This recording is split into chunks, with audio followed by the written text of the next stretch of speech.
Bueno, estamos aquí de nuevo por Octavo Arte, después de escuchar ese tema musical de Olga Tañón, y tengo a mi lado el señor Atahualpa Lichi. Voy aquí a acomodar un poquito el micrófono. Está el señor Atahualpa. Ajá. Aquí estamos, buenas Ajá, es tardes. que con esa voz de locutor, por favor. Atahualpa Lichi es el director de Páramos de Leyenda, bueno, además de muchos otros documentales, pero bueno, Atahualpa Lichi tiene una historia que yo cuando leí toda tu historia, yo quedé fascinada. Yo decía, yo tengo que hacer varios programas con Atahualpa cuando esté aquí en Caracas, porque él vive filmando junto con Diana, entonces no es fácil tenerlo, pero bueno, gracias a nuestra bella Gracie Mena, que le mandamos un abrazo. Ella hizo posible que tuviéramos esta entrevista.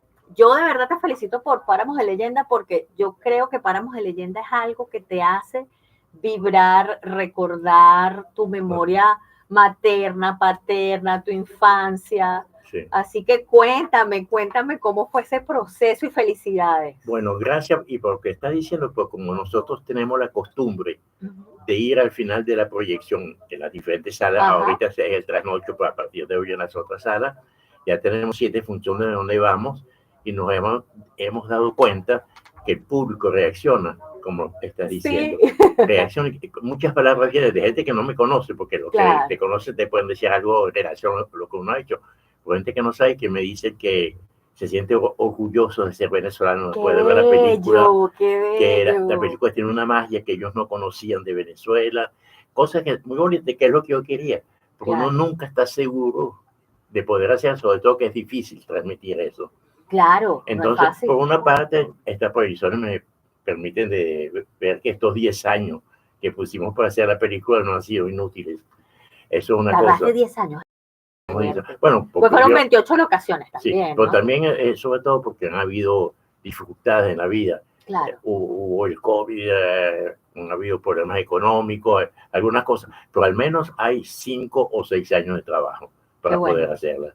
Yo sé que uno sentado en la sala de proyección no se da cuenta de eso, pero no importa, no está hecho que uno se dé cuenta, está hecho porque el público siente lo que uno quiere que pase. Claro. Que es ese efecto de conciliación con tu país, que me parece que es hermoso que te digan eso, sí, pero sí, además saber, hay detalles que yo no conocía. Yo le decía antes de comenzar la entrevista, que estaba hablando de las películas que estaban en cartelera, además de la tuya, que yo no sabía que una mula era tan importante y que era tan inteligente. O sea, de verdad no lo sabía, y eso es algo para mí maravilloso haberlo descubierto, ¿no? Ahí sí es algo que conozco, pues desde que tengo un año viajamos, no siempre en mula, pero muchas veces en mula. Con tu padre. Con mi padre, que era entomólogo, que cazaba mariposas. Entonces él me llevaba desde que yo tengo un año. Antes que yo caminaba, ya estaba en una mula subiendo a las montañas y eso. Entonces eso sí conozco y sé la importancia de la mula y la calidad de la mula. Una mula casi nunca se cae. Un caballo se cae. Digo, en los precipicios. Porque a veces hay unos huequitos que la mula es de una seguridad. Yo puedo ver una mula casi durmiendo, yo sé que no va a pasar nada. Entonces, eso es yo diría, algo que te tranquiliza. Pero al mismo tiempo, para los campesinos, los arrieros, era lo que les permitía de vivir. Porque lo que ellos cultivaban, lo llevaban al pueblo, al lado, a la ciudad, en mula, ellos a pie, descalzo. Pero la mula llevando la mercancía. Claro. Y eso es la capital. Y diría que la mula hay una frase que está en la película, porque es lo que yo oí mucho cuando leí. Yo no le digo en la película. Uno de ellos que decía que lo importante para un hombre era tener una buena mujer y una buena mula. Sí. Parece muy nefasto hoy. Parece muy nefasto, pero aplicado allá. Pero en esos momentos yo lo oí varias veces y correspondía que la mujer era la que mantenía la familia, en fin de cuentas. Era el personaje fuerte. El hombre trabajaba y la mula era el que permitía de llevar la mercancía. Si no tenía la mula, no. Claro, era como el sostenimiento de la familia, tener que ambas eran buenas, o sea, que ambas fueran buenas, era el sostenimiento de un hogar. Sí, claro, sí, era importante. Entonces, vamos a olvidar que hoy sería casi un insulto decirlo así, porque en ese momento era correspondiente. Y esta película quise hacerla porque cuando hice la anterior, El misterio de las lagunas, ya teníamos arrieros que estaban ahí, en particular siendo que se transforma en el personaje principal en esta. Y como yo hablo mucho con la gente después de filmar o mientras comíamos, siempre hablaba con él porque me gusta que me cuenten la vida para yo ver qué es lo que tenemos, y a veces coincidimos, porque en fin de cuentas tenemos casi la misma edad, pero no he tenido la misma vida que ellos. Y cuando me cuentan me parecía tan interesante, y con los meses fuimos acumulando, yo diría, información, y al cabo de un momento sí es verdad que dije a Diana, esto hay que hacer una película. Aquí hay algo realmente fuerte y que no podemos olvidar. Tenemos que tenerlo y que la gente sepa lo que no conocían y los que sabían que se recuerden. Claro. Que nuestra vida aquí en este país, en nuestro país, era así. Y no podemos olvidar, porque no es porque Venezuela dio un brinco con el petróleo y todo, y sí, se modernizó muy rápido, porque en ese momento, bueno, muy rápido, pues todavía hay pueblos donde yo he filmado donde no hay televisión, no hay teléfono, no hay radio. Imagínense cómo... Están muy apartados. Sí, ¿no? Imagínense hoy vivir sin ese telefonito que tenemos en la mano, que parece que nos cuenta toda nuestra vida, y sí. Internet, que cualquier cosa que pase, decimos, vamos a querer internet.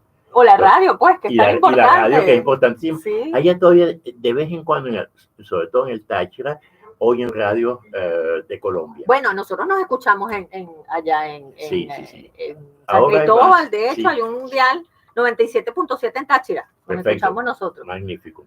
Sí, entonces eso es un poquito, me preguntaba al principio, fui por caminos verdes contando un poco más de cosas. Claro, y por eso es que tardas también tanto tiempo, ¿no? Porque este tipo de documental requiere la conversación con la gente, que la gente se vaya abriendo.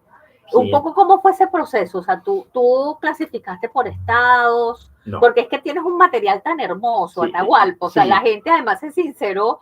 Hay una señora, yo aquí, no es un spoiler, pero hay una señora que cuenta, ¿no? Que cuenta ante a la cámara de Atahualpa su historia de amor y canta. Y a mí se me aguaron los ojos cuando yo oí a esa señora hablar de eso, ¿no? Sí, yo también, es que cuando tú filmas eso, tú tienes las mismas emociones que alguien que está descubriendo. Tú crees que ya tú sabes todo y de repente hay alguien que te dice, además, yo no le pedí que cantara.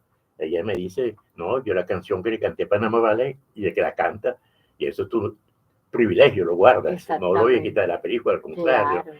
Entonces eso hace parte de todo, y muchas de las cosas que cuenta la gente, uno que se llama El Último Arriero, que cuenta cómo comían, y se burla un poquito de los que de hoy que son débiles porque ellos eran fuertes, dice, y además, con la noción de la edad, él dice, un joven de 60 años hoy, uno lo agarra por el brazo y lo hace caer y se lo está matando, y dice, no, que están alimentados por Pepito. Nosotros comíamos comida como había que comer. Claro. Y entonces, la manera de contar, además, es divertida, porque nunca tiene... No es aburrido para nada. Páramos de Leyenda no es aburrido para nada, eso, sí. Por eso se los recomiendo. Y las animaciones... Eso es una de las cosas que quise probar. Nosotros nos tenemos que ir al corte ahorita, ¿verdad? No. Vamos con las animaciones. Sí, entonces, entre las cosas largas del documental es la búsqueda de informaciones antes de filmar. Claro. Y eso en esta película fue más o menos entre 1 año y medio y 2 años. Hablar con la gente, leer lo que se ha escrito sobre ellos, escuchar, porque menos mal, hay gente siempre que extraordinaria que han grabado con campesinos, con arriba, cosas hace 20, 30 años, hemos conseguido alguna fuente y hemos conseguido algunas de esas cintas, son cintas, se pueden oír. Mira, ahora sí nos tenemos que... Pero tú me tienes que decir todo ese cuento de las animaciones. Por aquí saludamos a la gente de Instagram Live, ya las vamos a saludar de mejor manera, pero nos vamos al corte de la estación. Seguimos un poquito por aquí por Instagram, Robil Capacha, y cuando regresemos tenemos aquí a Atahualpa de nuevo. Ajá, a ver. Ya regresamos aquí con está, acomodarlo aquí. Octavo Arte. Hola, ¿cómo están ustedes? Gracias por estar por aquí. Sí, porque yo me acuerdo que en la rueda de prensa, cuando estuvimos en la rueda de prensa, que vimos la película, Eduardo Chapellín, que le tengo un gran cariño, ya va a decirle a José. El día del periodista en Venezuela. Quiero felicitar, aprovechar aquí. Gracias, mi amor. Ese es el equipo que está bien. Ajá. Tú le estabas diciendo a Chapellín, a Eduardo Chapellín, que fue el que te hizo la pregunta. ¿Ya está? ¿La tiene Diana? No, ya. Okay. Permiso, disculpe la interrupción. Tranquilo, papi. Él es Wilfredo, él es el señor Atahualpa. ¿Cómo está? Un placer. Le vas a cambiar el... no, chévere. Sino que me está produciendo home y no... Ok. No, si tú sabes, yo confío en lo que tú me dices. Si tú me dices que es así, es así. Listo, por aquí. Gracias, mi amor. Gracias. Ahorita tengo otra invitada, Will, ¿oíste? Ajá, tú le decías que las animaciones eran como más, más ligero, ¿no? Sí, yo quería hacerlo antes, pero no había podido. Ajá. Y una vez que lo pedí aquí en el SENAC, me rechazaron los créditos para hacer eso, diciendo que un documental no tiene animaciones. Yo les dije claro, que es una visión muy cerrada.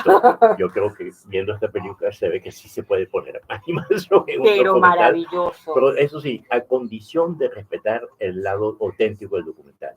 Claro. Es decir, esas animaciones, que son animaciones dibujadas por nosotros, pero con alguien que dibuja. ¿Son dibujadas por ustedes? No, por alguien específico. Con el paisaje, le ponemos la montaña así, etcétera. Y es un trabajo común, pero que respetamos siempre lo que es el documental. No hemos inventado una historia que va en las animaciones como algo que estamos poniendo más bonito que la vida u otro. Ya que todo lo que está ahí y las fotos con las cuales hemos hecho efectos especiales también respeta la realidad de lo que queremos mostrar. Claro. Porque yo creo que para un documentalista, y pienso ser un documentalista después de unas 60 películas, tenemos un respeto de lo que uno está filmando. Lo importante es lo que uno filma, no la opinión de uno. A veces la gente se confunde. Verdad. Eso sí es verdad. Cuando alguien... Ya has dicho una gran verdad. O sea, lo importante es lo que uno filma, no la opinión de uno. Me parece que es una gran verdad. Porque la gente a veces oye a alguien que dice lo que dijimos hace un momento, bueno, y piensan que es yo que lo estoy diciendo. Que no, yo tengo unas personas que me dicen algo y yo no tengo derecho de cambiar lo que esa persona dice. Claro. Tú sabes muy bien que con la edición yo puedo quitarle cosas y hacer decir casi lo contrario. Pero hay una ética del documentalista y yo creo que la mayor parte de los documentalistas somos así. Hay que respetar lo que uno filma y sobre todo la moral, la ética de la gente. Claro, claro. Por eso es que yo hablo de esa historia de amor tan bonita que te contó la señora, ¿no? Porque además en el documental de Ponemos de Leyenda también se habla del amor. Cómo ellos se enamoraban, cómo se cortejaban, lo cual me parece que es algo que ahorita, un muchacho de ahorita, de 20 años, no lo entendería, pero en ese momento para ellos era... Hoy que los padres le pegaban, de acuerdo con la atención si tenía una novia o un novio. No, eso es, como dicen en la película, era escondido. Y que sobre todo que los padres no supieran nada. Claro, y por eso el cortejo era una cosa como muy disimulada, que leyenda para que la puedan entender. Pero a mí me pareció de verdad fascinante poder descubrir todo ese mundo a través de las animaciones. Ahora, en las animaciones, tú sabes que vamos a retomar igual esta partecita cuando estemos al aire, ¿no? Pero como estamos aquí con el Instagram Live, quiero aprovechar para preguntarte, esas historias que se representan en las animaciones, que son leyendas, esa investigación quizás fue previa por ustedes o alguien te la dijo. Bueno, todo es previo, evidentemente. Sí, porque había leyendas que yo de verdad no tenía idea. Hay una que, por ejemplo, la leyenda de Babú, que es una historia de amor entre dos indígenas en el Táchira. Hasta mismo en el Táchira no la conocen, porque se ha perdido. A mí me la contó alguien y me gustó tanto esa historia que yo le dije, oye, ¿me permite que yo la utilice si un día puedo filmar eso? Y me dijo, claro que sí, yo lo que estoy recopilando, alguien que me Pero contó. Hay gente que recopila esas historias. Hay algunos, pero no suficientes y sobre todo no siempre las pueden publicar o no las pueden conservar. Entonces, Babú, porque tengo muchas amistades en Táchira, casi nadie, digamos, salvo esta persona que me lo contó, nadie la conoce. Entonces tengo ganas de ir a Táchira a presentar esta película para ver la reacción de la gente en la sala, que va a ver, algunos han oído. Ya venimos, ok, ajá, ya retomamos. Perfecto. Sabes que nosotros estamos por radio, estamos aquí. Sí. Ahora la radio así. Es formidable, yo no conocía esto. Yo que estoy descubriendo. ¿Viste? Sí. Sí, igual yo les mando el Instagram, les mando el link del Instagram Live cuando yo lo publico. Perfecto. Para que ustedes lo tengan. Sí, ya venimos. Bueno, vayan a ver Páramos de Leyenda. Es lo que les puedo recomendar porque con todas estas historias se van a reencontrar.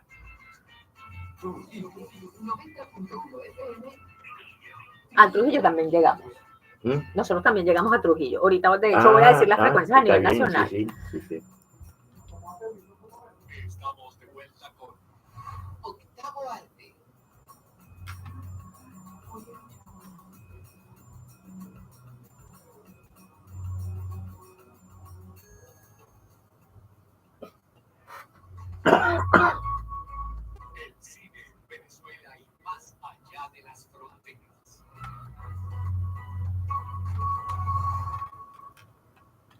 Continuamos aquí con Octavo Arte, con el señor Atahualpa Lichi, cineasta, además director de Páramos de Leyendas. Estábamos en el Instagram Live de @Robil Capacha hablando un poco sobre las animaciones, pero antes de retomar toda esta parte de las animaciones que están en Páramos de Leyenda, quiero decirles que hay unas frecuencias a nivel nacional en donde estamos transmitiéndonos en vivo simultáneamente.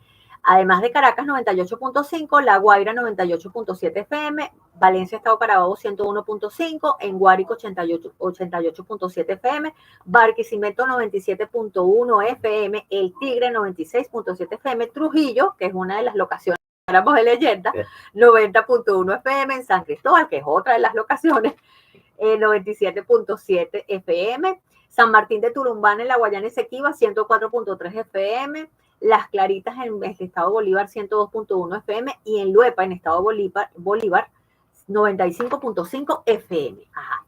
Las animaciones de Páramos de Leyenda explican justamente leyendas de allá de los Andes. Entonces hablábamos en el Instagram Live un poco sobre esto, pero quisiera que... Ajá. Todo bien, no, tranquilo. Ahorita estamos como con gripes todos. Sí. Cuéntame cómo es que se colocan estas... Sí, tranquilo. Ajá. Señora Atahualpa. Dispense, ¿eh? No se preocupe. El viento del tiempo. El viento del tiempo, qué bella frase. Atahualpa, tú me decías que las animaciones vienen de leyendas que te contaron a ti, sí, que quizás hay tachirenses que no la conocen. Las leyendas, y sobre todo yo quería también en el estilo del documental cambiar algunas formas que son las más tradicionales de alguien que cuenta en la imagen, que a veces es magnífico, pues yo quería tener un poco otra cosa. La gente que cuenta, pero al mismo tiempo que se vea lo que están contando. Okay. Es decir, tener una animación pues, en 2D, no en 3D, porque yo le quería guardar la idea de las imágenes que se veían en los libros antes de las leyendas. Como si fuera un libro de cuentos. Eso yo lo vi así, como que si me estuvieran abriendo un libro de cuentos. Eso es, con dibujos de ese tipo, y ver la leyenda, no solo oírla. Perdón. Dispense eso. No te preocupes. Verla, tranquilo. Bueno, las leyendas que están en Páramos de Leyendas son leyendas de Táchira. Y esas leyendas están escenificadas a partir de todos los relatos que van diciendo y que van haciendo, que se van realizando en todo lo que es la parte tradicional de allá de Táchira, ¿no? Entonces se hablan de las mulas, se hablan de los arrieros, pero hay leyendas que incluso de cómo son las, específicamente, cómo se forman las montañas, por qué la naturaleza quizá no está del todo contenta con los hombres y por eso hay estos deslaves. De hecho, incluso te hacen una interpretación de por qué ocurrió el deslave de La Guaira, por qué se inundaron los ríos en Trujillo y te cuentan, ¿no? Esas leyendas, pero a través de estas animaciones que es tal cual un libro de cuentos. O sea, yo lo veía y yo sentía como que estaba abriendo un libro de cuentos de niña. Bueno, ya regreso. Ay, por supuesto. Dispensen por tranquilo. Sí, entonces me pareció muy importante de tratar de poder hacer animación. Animación es un género muy particular, sí, porque viene dibujo por dibujo. Uno pone mucho tiempo para hacer una animación de 3-4 minutos, a veces puede ser 1 mes, 2 meses, solo para eso. Pero antes hay que contar la historia, hay que tener algunos dibujos para imaginar. Para las personas que hicieron animación conmigo, yo les mostraba animación, me gusta mucho el cine de animación. No digo el que se ve siempre en la sala, el que conocemos, que se hace en muchos países. Yo les mostraba decenas de películas de animación diciendo un poco de lo que yo quería, como dibujo, como ambiente, o como he dicho antes, siempre respetando la realidad de nuestro país. Claro, claro. Entonces eso fue formidable, porque era una persona, ahí fue la Fundación Villa del Cine, que se había enamorado de la película anterior, me dijo, ¿por qué no trabaja con nosotros? Que cuando hubieron los dificultades fui a ver, y el presidente Antonio Gómez me dijo, claro que sí, vamos a hacerlo. Y es un joven, Luis Bravo, que no había hecho animaciones antes. Okay. Pero tenía ganas y se entusiasmó tanto que aprendió al mismo tiempo que nosotros estábamos haciendo. Qué y es bueno. porque se formó él mismo pero se formó con un lado creativo que era muy creativo y aportó, evidentemente, se necesita que aportó muchísimo. Y yo creo que eso le da a la película un estilo diferente, que en vez de estar oyendo, uno va hacia una cosa quizás más lúdica, pues hay dibujos, Sí. hay canciones, pues están contadas con canciones también. Está Francisco Pacheco cantando. Francisco Pacheco, Iván Pérez Iván Rossi, Pérez Huguet Rossi. Contramaestre. La sí, música es bellísima. Así que hace parte de un estilo que yo hace unos cuantos años estoy buscando para que sea, respetando la ética del documental, un estilo que sea más atractivo todavía para algunos casos. Yo digo, mañana hago otra película, no pondré animaciones porque no será necesario. Aquí sí yo sentía la animación y los efectos especiales sobre la foto porque soy un amante de las fotos históricas, de las fotos de la familia de hace un siglo y medio, que desgraciadamente en Venezuela no tenemos esa tradición de guardar fotos. Sí, es verdad. Que es una lástima. Entonces nos costó mucho. La diversidad cultural con Benito Viradi nos ayudó bastante a buscar fotos. La Biblioteca Nacional tenía, en la ULA, en Mérida también había, pero hay muchas que son de familias. Fotos que estaban a veces un poco deterioradas que tuvimos que restaurar, pero eso también, en vez de dejar la foto únicamente como unas 2 dimensiones, hemos hecho efectos especiales con la foto. Bellísimo, sí. Y es un poco la idea de que los personajes que están en la foto se acerquen de nosotros los espectadores, ¿no? Que se acerquen de nosotros porque el paisaje se quede detrás y se destaquen de la foto para venir a vernos y decir, bueno, sí somos nosotros. Claro, así, claro. Así éramos, así me vestía yo, que puede ser tu mamá o tu abuelo o tu papá.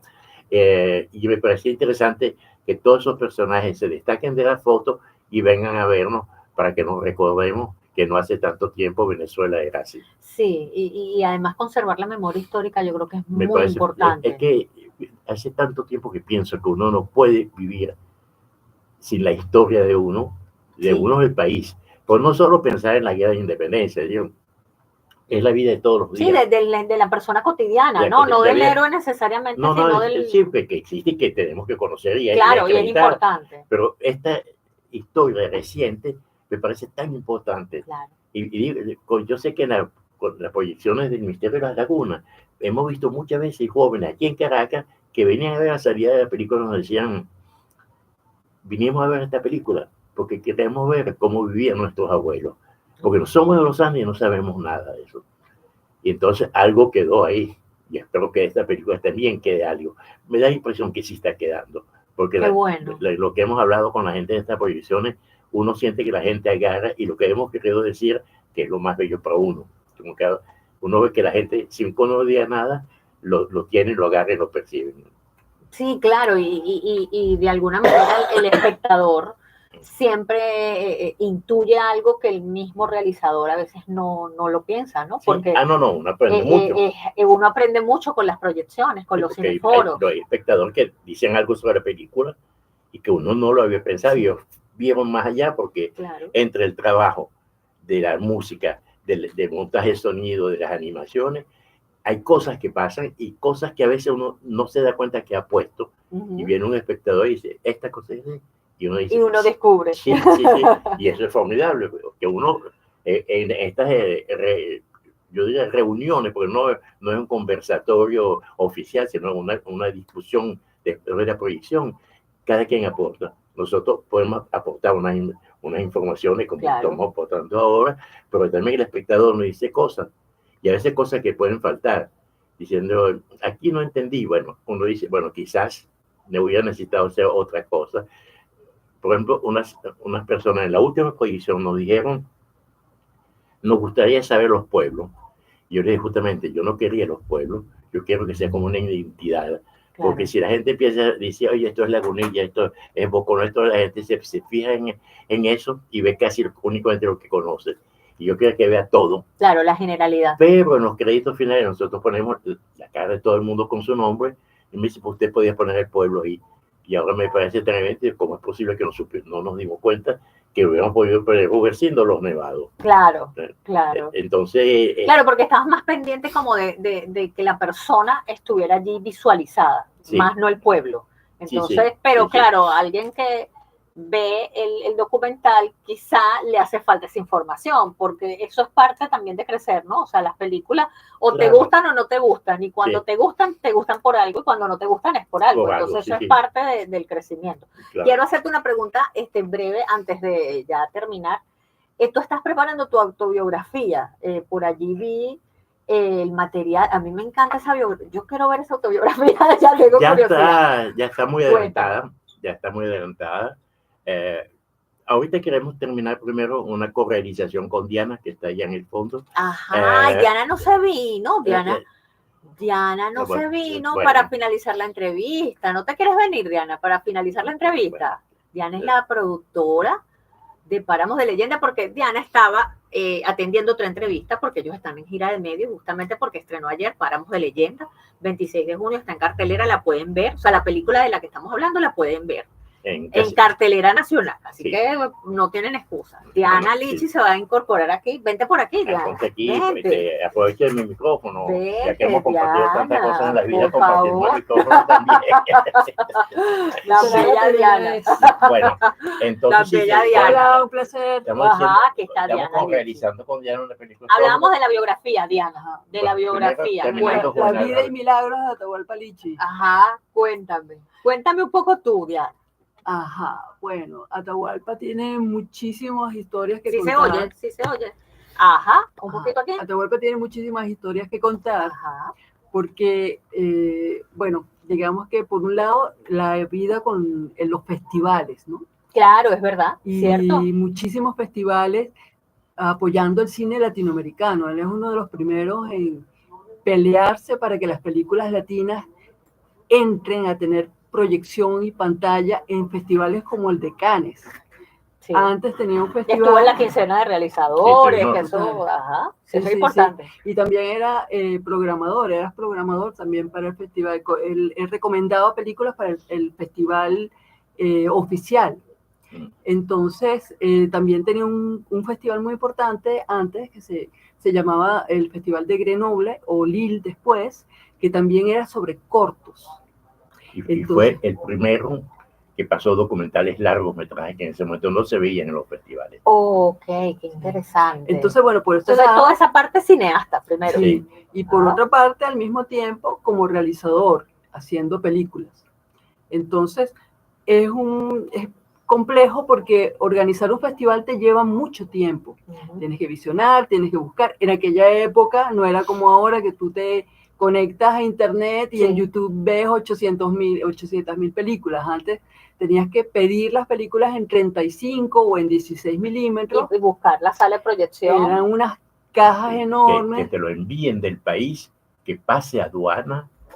Es decir, que cada vez que uno recibía buscaba una película y que la enviaban, era un tiempo largo de transporte y eso, un costo, porque había que pagar el transporte por avión de una copia que pesa. Una película pesa más o menos 25-30 kilos. Pero eran varias, ¿no? Y nosotros vemos, Sí. para un festival como Cannes, vemos más o menos 1.800 películas. Dense cuenta el trabajo que es. Tener una sala de proyección. Y al comienzo que nosotros hicimos el festival, no había fax, eso vino mucho más tarde. Había el teléfono y una cosa que se llamaba el telex. Y el telex se escribían y uno pagaba por letra, no como un telegrama. Así que uno escribe a alguien buenos días, ya se te había ido a mitad del presupuesto. Entonces había que tener mucho cuidado y uno escribe de una manera concentrada. Podemos nosotros escribirnos en español, pero por ejemplo cuando pedíamos una película a China, que era un inglés aproximativo de todo el mundo, porque teníamos que poner muy control. Yo me pregunto hoy cómo hacíamos para recibir tantas películas y tener las buenas películas y descubrir películas, porque en un festival así tenemos que hacer la primera mundial. La película no puede haber pasado en ningún festival en el mundo antes que nosotros. O sea, que era titánico la labor de ustedes. Y hacíamos cosas buenas. Así que, bueno. No, pues, las siguen haciendo. No las hacían, las siguen haciendo. Sí, pues ya, digo, hay que saber buscar. Claro. Pero es mucho más fácil porque uno por internet se envía la película o al límite, si no tiene internet, un pendrive es una cosa chiquitica así. Claro. Entonces, esa cosa ha cambiado muchísimo. Yo pasaba 6 meses del año viajando por el mundo para buscar películas. Hoy, si tuviera el mismo cargo, serían 2, 3 meses, todo el resto lo recibiría o lo vería Por internet, por claro. internet. Entonces es un cambio completo. Eso me impide que hay que saber ver una película y escoger la buena y no la que está más pantallera, que a veces uno se deja Eso convencer. estoy de acuerdo así. contigo, sí, Sí. sí, sí. Y ahorita además por las redes sociales influye mucho Sí. que Sí. una película que es medianamente buena, por no decir mala, Mm. es todo Sí, un sí. acontecimiento. Y cuando ves la película lo dicen, Sí, no es... Entonces, que es otro universo que es sumamente complejo porque nosotros damos clase los dos en escuelas de cine, ¿no? Y yo a mis alumnos les digo que para hacer cine tú tienes que estar loco, porque tú no puedes ser un ser racional, tienes que contagiar esa locura a Claro. un equipo. Igual que un director de teatro, es más o menos la misma dinámica. Pero un escritor se encierra o un pintor se encierra y hace su obra y luego, bueno, la comunica al mundo, tiene más o menos suerte, es una cosa. Si tú no tienes un sonidista que está contigo, el de los efectos especiales, o sea, no puedes, tú solo no puedes hacer toda la Claro. película. Es cierto. Entonces necesitas un equipo y bueno, es toda como él... Es toda esa historia como realizador, ¿no? Pero Sí. quiero decir una cosa, que es un poco lo que hago en los documentales, que no muestro solo el personaje, sino todo el que está en contorno, no ve El alrededor. entorno. Entonces, en esta memoria audiovisual mía, trato de que toda la historia, que la historia pase, digamos, yo estoy trabajando en la Cinemateca Francesa porque es la Guerra Fría, hablo lo que es la Guerra Fría. Ah, claro, que, del contexto en donde estás. Sí, Ajá. cierto. Entonces, trato que en paralelo esté qué es lo que estábamos viviendo, que quizás eso explica por qué uno tenía tal actitud, porque es diferente si uno está al borde de una guerra o si uno está en un momento de paz completo o en un momento de amor libre o un momento otro. Entonces, me gustaría y espero que lo logremos, que la película, la gente después viendo la película, bueno, él hizo tal y tal cosa. Ah, pues en ese momento había aviones con bombas atómicas que voltearon. Ah, en ese momento que todos los hombres y las mujeres se reunían y se veían y eran libres de... Me parece que eso es importante que se vea. Claro, que la gente porque es lo que contexto. condiciona nuestra vida. Bueno, de verdad, yo estoy muy agradecida porque ustedes hayan venido. No, Yo estoy nosotros estamos súper muy contentos de estar tan aquí. bella, gracias. Mm. Yo estoy muy contenta. Yo espero que cuando esa biografía esté lista, yo la quiero ver. Claro. Me inviten, por favor. Antes, Ajá. estamos terminando un documental sobre Juvenal Ravelo, ¿ya contaste? Empecé a contarlo. Juvenal Ravelo. Ah, Ok. Que es otro personaje que tiene también múltiples vidas, porque Juvenal lo que uno conoce es el artista plástico, Exactamente, sí. pero Juvenal canta, compone, Ok. Todo un tiene, artista. tiene cosas y va a haber cosas muy especiales en este documental que la gente ni se imagina. Ya tenemos 13 años que lo estamos filmando, siguiendo los diferentes Ah, cosas. entonces Pero ahí no es yo como, estoy muy curiosa también por ese. no es como Páramo, que fue largo. Aquí hemos filmado una cosa y después otra. Es que yo conocí a Juvenal hace Ok. como 30 años, porque cuando existían los cuadernos Lagobén, le habían hecho un documental sobre él y yo escribí el guión. Ok, por eso lo conociste. Sí, Y a Yo partir lo de- conocía por otra parte. Y a partir de después ahí nosotros dos nos comenzaron. conocimos y también. Ah, ok. sí, Sí. sí. O Entonces, sea, fue un intercambio como de visiones del mismo personaje. sí, sí. Entonces, total que Juvenal ha sido, a partir de 2012, comenzó a tener como una especie de boom, haciendo obras Ujú. muy interesantes y cada vez más se ha ido ampliando todo el interés que él genera, no solo con su obra, digamos, personal, sino con la obra colectiva, de alguna manera, que es que le invita a la gente que pinte con él. Ok, De las interesante. calles, En las bueno, los calles. edificios, todo eso. Entonces él es capaz de llegar, por ejemplo, a un barrio y lo interesante muchas veces es que hay remoción de las aceras, se reparan las casas y es después que la gente pinta con ciertos diseños, esquemas de Juvenal, cinéticos en los pueblos, ¿no? Entonces es muy bella todo el concepto alrededor. Y bueno, lo que hemos filmado con él, incluso en Francia, la gente en un pueblo que eran 500 personas, más de la mitad del pueblo terminó pintando. Ah, pero es Es muy, interesantísimo. eso lo hemos filmado todo. Bueno, pero bueno, vamos a verlo. Ya lamentablemente tengo que hacer. Me quedan 4 minutos. Ah, bueno, menos mal, menos mal. Sí, porque estaba pendiente del corte, del corte. Ajá. Y digamos que ustedes deciden primero lanzar Juvenal y después la biografía. Sí. Pero ¿por qué deciden hacerlo al revés? Ahí yo creo que ha sido un poquito las circunstancias de la historia Okay. que se nos atrasó lo de Juvenal Ravelo, y por ahora tenemos previsto de terminarla para octubre, noviembre. Okay. Y si todo va bien, y no hay razón que no vaya bien las Amén, cosas, amén. bueno, sí, para mitad del próximo año. O sea que son la recientes los lanzamientos. O sea, no están, Sí, no lo que están pasa es avanzados. que hemos estado trabajando muchas cosas al mismo tiempo, por eso te iba a adelantando, preguntar. y está lo de Juvenal, que es una correalización de los dos. Luego hay otra correalización que es San Benito. Hemos estado en todo el Zulia y en los Andes, lo hemos filmado. Sí, durante 3 años hemos estado filmando las manifestaciones de San Benito, que son muy diferentes, que sea en Mucuchíes o que sea en Gibraltar, en el mismo Maracaibo, también en el mar. Entonces tenemos los San Benitos diferentes.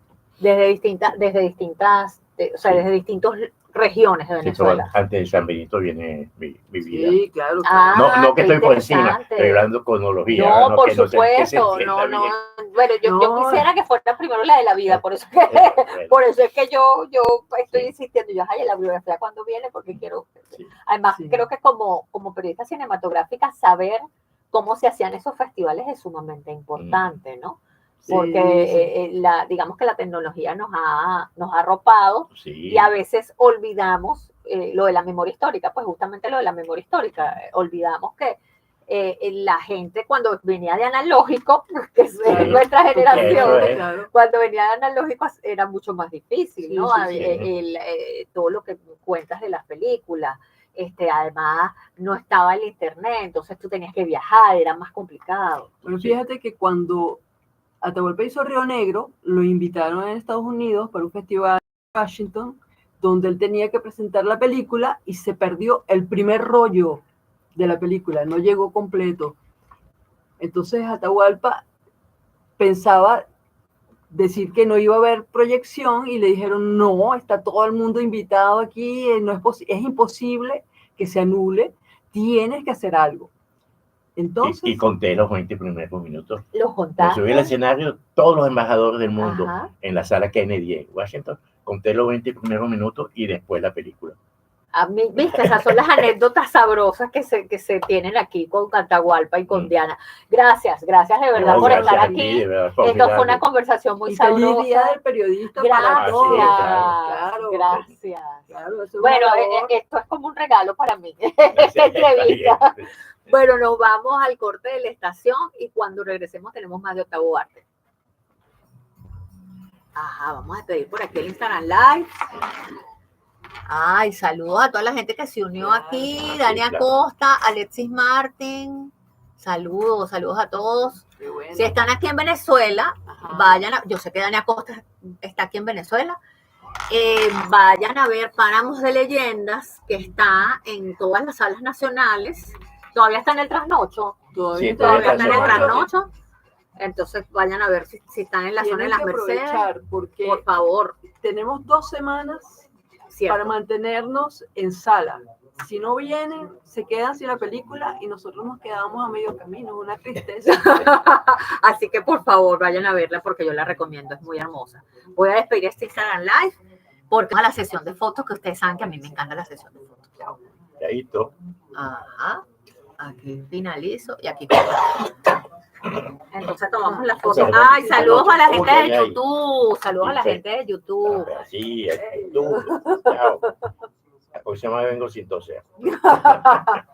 Mira, vamos a tomarnos entonces la foto.